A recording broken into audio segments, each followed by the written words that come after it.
Did you pan?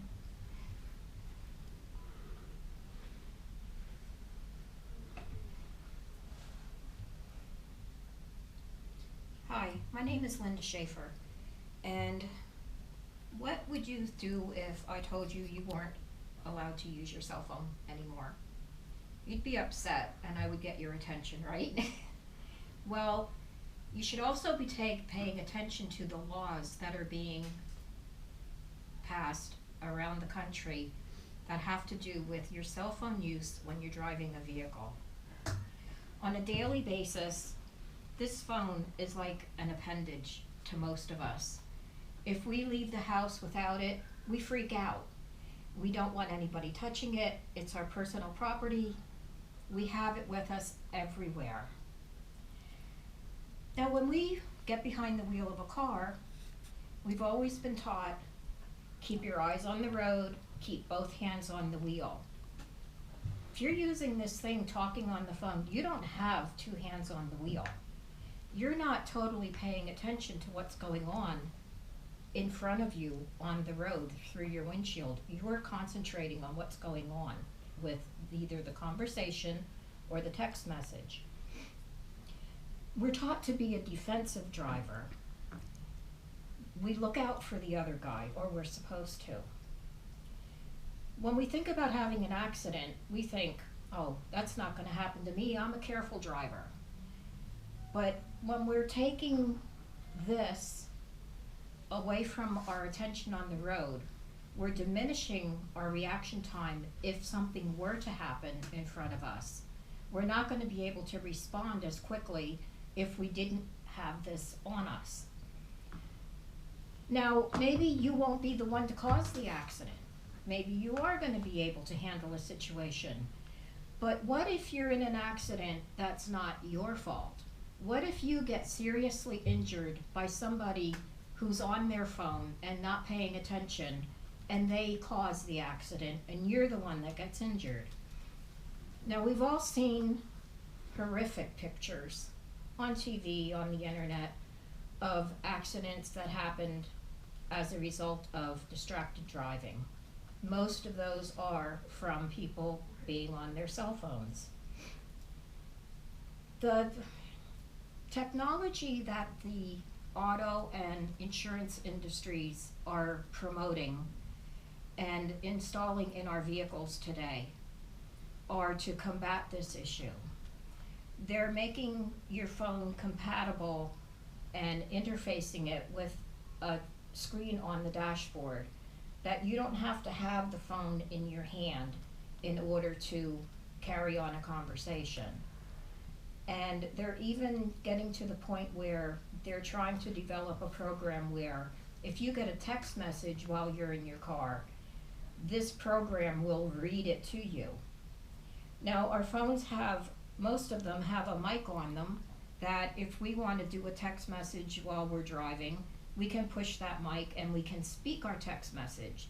Most people don't use that, and that's obvious because we all see the fingers going constantly, and nobody wants to speak what they're going to say, especially if other people are around, because they don't want them to know what they're saying. There's according to the DMV.org, there's 3 types of distracted driving. There's manual, where you take your hands off the wheel for any reason. There's visual, where you take your eyes off the road for any reason. And there's cognitive, which means that you're not really paying attention to what's going on. You're distracted mentally. All of those 3 types of distractions come with using this device. It only takes 5 seconds at 55 miles an hour to go the distance of a football field. Now just imagine you're driving 70 miles an hour on the highway, how far you're going in 5 seconds.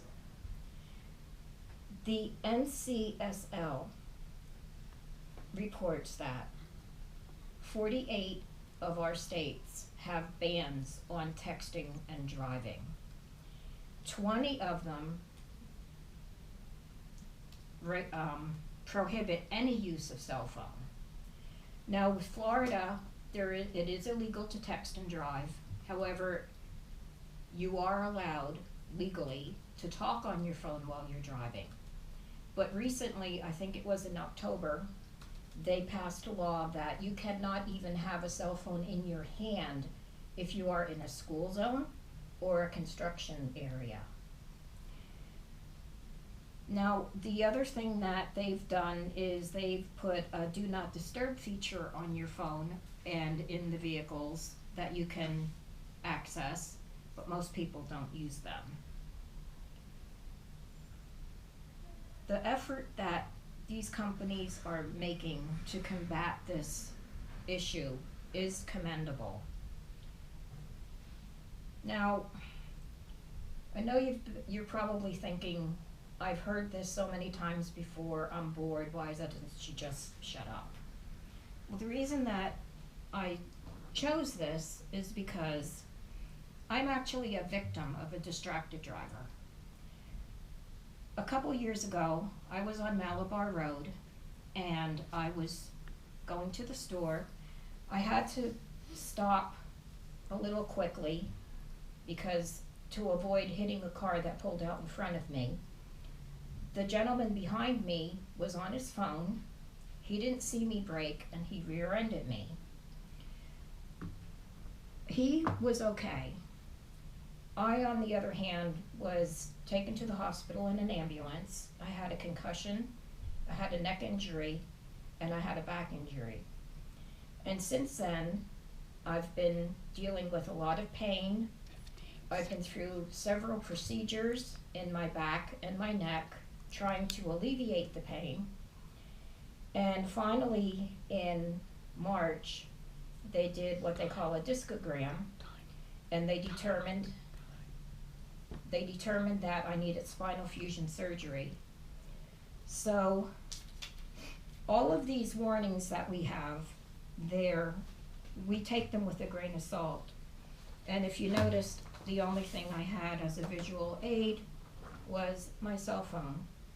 But I have a visual aid that I'd like to share with you, and this is my proof that distracted driving or driving with your cell phone is very dangerous. And this is the result of my distracted driving accident. Thank you.